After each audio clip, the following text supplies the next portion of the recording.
రిజర్వేషన్ల రద్దుకు కుట్ర, అందుకే బీజేపీ 400 సీట్లు కావాలంటుంది. లోక్సభ ఎన్నికలు రిజర్వేషన్లపై రెఫరెండమే.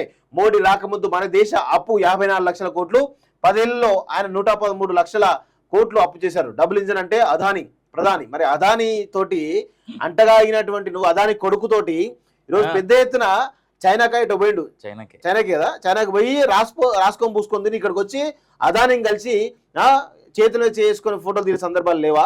అసలు ఫస్ట్ అదాని ఇక్కడ ఏ ప్రభుత్వంలో పుట్టిండు అనేది చూడాలి మనం.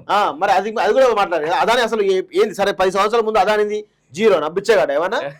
అప్పుడు కూడా one of the richest person. మరి దానికి ఎవరు పెంచి పోషించారు? అదాన్ని పెంచి పోషించింది ఎవరు? కాంగ్రెస్ పార్టీ కదా. అమ్మాయిని పెంచి పోషించింది ఎవరు? కాంగ్రెస్ పార్టీ కదా. అలా మాట్లాడి ఇట్లా కూడా మాట్లాడే సందర్భం ఉంటే వస్తాం. అసలు వాళ్ళ పుట్టుకే కారణం కాంగ్రెస్ పార్టీ కదా. న్యాయవంచన 10 ఏళ్ల మోసం 100 ఏళ్ల విధ్వంసం పేరిట బీజేపీ ఛార్జ్షీట్ విడుదలట. బీజేపీ అంటే బ్రిటిష్ జనతా పార్టీ అట. కంటోన్మెంట్ గ్రేటర్ లో కలుపుతామని హామీ. నేడు పెద్ద శంకరంపేటలో జన జాతర సభకు సీఎం అంటూ ఒకరిని చూస్తా ఉన్నాం. ఇక్కడ చూడండి, బీజేపీ అంటే బ్రిటిష్ జనతా పార్టీ అట.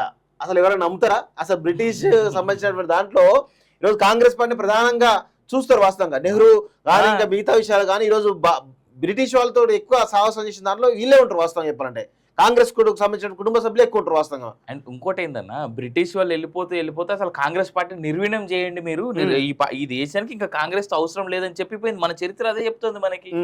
అంబేద్కర్ రాసిన పుస్తకాలలో క్లియర్ గా రాసిండు కదా, అంబేద్కరే రాసిండు, వేరేటోడు అందరు వదిలేసి. అవును. ఇగో సో నయవంచన 10 ఏళ్ల మోసం 100 ఏళ్ల విధ్వంసం అంట. మరి మీరు 10 ఏళ్ల మోసానికి ఇంతంటే మీరు గత 70 ఏళ్లలో మరి ఈ దేశాన్ని ఎక్కడ ఉంచిరు? ఈయన రేవంత్ రెడ్డి అర్జెంట్ గా చూడాల్సింది ఏంటంటే, 2 days back Palki Sharma first post లో ఉంది ఇప్పుడు. ఆవిడ journalist, renowned journalist. I think ఇంతకుముందు వియాన్ లో ఉండే ఆమె. పాల్కీ శర్మ ఆక్స్ఫర్డ్ లో, లండన్ లో యాంటీ ఇండియా ఒకవైపు, ప్రో ఇండియా ఒకవైపు ఎప్పుడు ఉంటది కదా. ఆ యాంటీ ఇండియా వాళ్ళు ఇచ్చినటువంటి స్పీచ్ తర్వాత పాల్కీ శర్మ కరెక్ట్ గా 13 నిమిషాలు ఆక్స్ఫర్డ్ లో మాట్లాడింది. ఆమె ఇచ్చిన స్పీచ్ చూడాలి మనోడు. దేశంలో రోజుకి ఎన్ని కిలోమీటర్ల రోడ్డు పడుతుంది, ఎన్ని ఉద్యోగాలు వచ్చినాయి, జీడిపి ఎక్కడి నుంచి ఎక్కడి వరకు పెరిగింది, ఒకప్పుడు పర్ క్యాపిటల్ ఇన్కమ్ 82,000 ఉంటే ఇవాళ 172,000కి ఎట్లా చేరింది.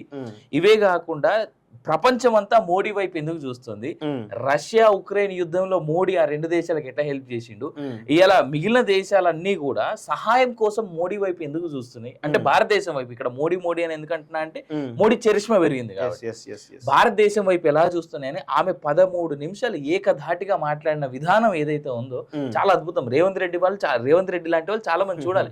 ఇన్ఫాక్ట్ ఆమె చెప్తూ ఇంకో మాట, అరే అన్న అంతెందుకు, డిజిటల్ ఇండియా అని మోడీ చాలా బలంగా తీసుకోపోయింది కదా. ఇవాళ డిజిటల్ ఇండియా ఏ స్థాయికి చేరిందంటే, నీకు గుర్తుందా, ఒక అడుక్కునేవాడు ఒక సిగ్నల్ లో క్యూఆర్ కోడ్ పట్టుకొచ్చి చిల్లర లేవంటే నాకు పైసలు, ఆ స్థాయికి డిజిటల్ ఇండియా పోయిందంటే కారణం ఏంది? ఇప్పుడున్న ప్రభుత్వం కదా. రోడ్డు మీద చిన్న కూరగాయలు అమ్ముకునే వెండర్స్ కూడా మనం ఇలా క్యూఆర్ కోడ్ తో పైసలు పంపిస్తాం. 10 రూపాయలు, 5 రూపాయలు, 2 రూపాయలు.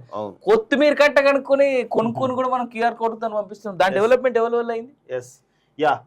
భారత రాజ్యాంగంపై ఆఖరి యుద్ధం ప్రకటించిన BJP SC, ST, OBC reservation రద్దుకు కుట్ర చేస్తుందని సీఎం రేవంత్ రెడ్డి ఆరోపించారు. ఇక్కడ రేవంత్ రెడ్డికి నేను ఒక విషయం చెప్తా ఉన్నాను. సరే, Bharatiya Janata party SC, ST, OBC reservation రద్దు కుట్ర చేస్తుంది అనుకుందాం కదా. అసలు ఈ తెలంగాణ రాష్ట్రంలో ఎంతమంది బీసీలకు టికెట్లు ఇచ్చినవే, ఎంతమంది ఎస్సీలకు నువ్వు మంత్రి పదవులు ఇచ్చినవా, ఎంతమంది ఎస్టీలకు నువ్వు మంత్రి పదవులు ఇచ్చినవా, జనాభా దామాషా ప్రకారం ఇచ్చినవా? ఇప్పుడు అడుగుతా ఉన్నాం. సరే, రిజర్వేషన్ పక్కన పెట్టు, వాళ్ళ జనాభా దామాషా ప్రకారం నువ్వు ఇచ్చినవా లేదా? అది చేత కాదు. కానీ ఈరోజు ఒక పార్టీ పైన బురదలేటువంటి ఒక ప్రయత్నం పెద్ద చేస్తా ఉన్నటువంటి సందర్భాన్ని మనం చూస్తూ ఉన్నాం. అసలు మీరు చేయకుండా అసలు ఒక పతివ్రత వచ్చి ఒక ప్రాస్టిట్యూట్ వచ్చి నేనే ఈ దేశంలో అత్యుత్తమ పతివ్రత నాకే అవార్డు ఇవ్వాలని చెప్పినట్టు ఉంది నీ కథ. సిగ్గుండాలి కొంచెమైనా మీకు. ఎంతమంది రెడ్డిలను పెట్టుకొని ఈరోజు నువ్వు అది చేస్తావు, రాజకీయం చేస్తావు. కార్పొరేషన్ చైర్మన్లు అదే, అసెంబ్లీ ఎమ్మెల్యేలు అదే, ఎంపీలు అదే.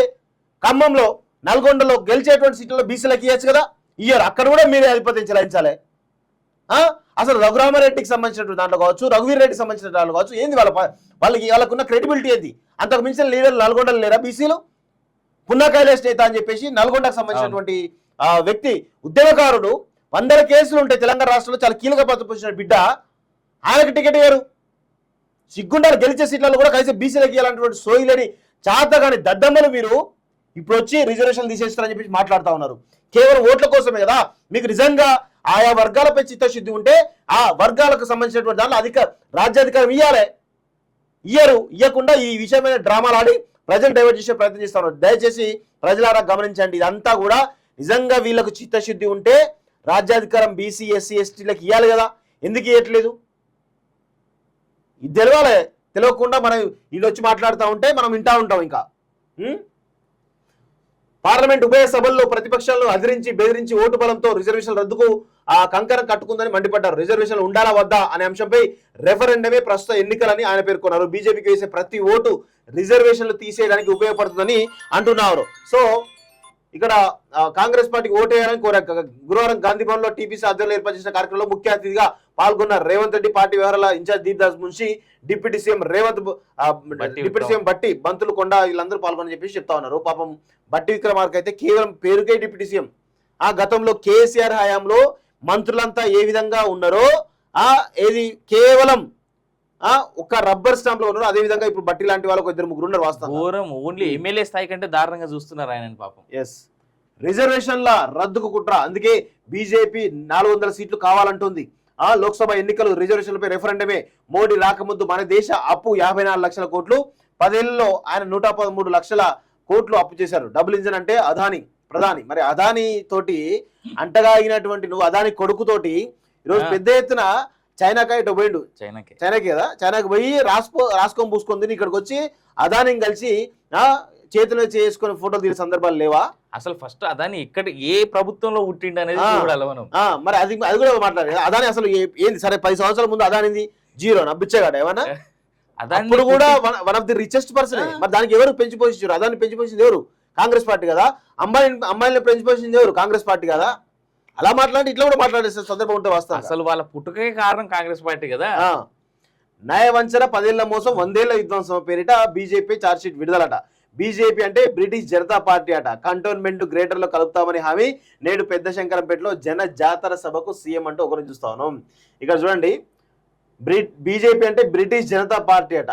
అసలు ఎవరైనా నమ్ముతారా? అసలు బ్రిటిష్ సంబంధించినటువంటి దాంట్లో ఈరోజు కాంగ్రెస్ పార్టీ ప్రధానంగా చూస్తారు. వాస్తవంగా నెహ్రూ కానీ ఇంకా మిగతా విషయాలు కానీ ఈరోజు బ్రిటిష్ వాళ్ళతో ఎక్కువ సాహసం చేసిన దాంట్లో వీళ్ళే ఉంటారు. వాస్తవం చెప్పాలంటే కాంగ్రెస్ సంబంధించిన కుటుంబ సభ్యులు ఎక్కువ ఉంటారు వాస్తవంగా. అండ్ ఇంకోటి ఏందన్నా, బ్రిటిష్ వాళ్ళు వెళ్ళిపోతే అసలు కాంగ్రెస్ పార్టీ నిర్వీణం చేయండి మీరు.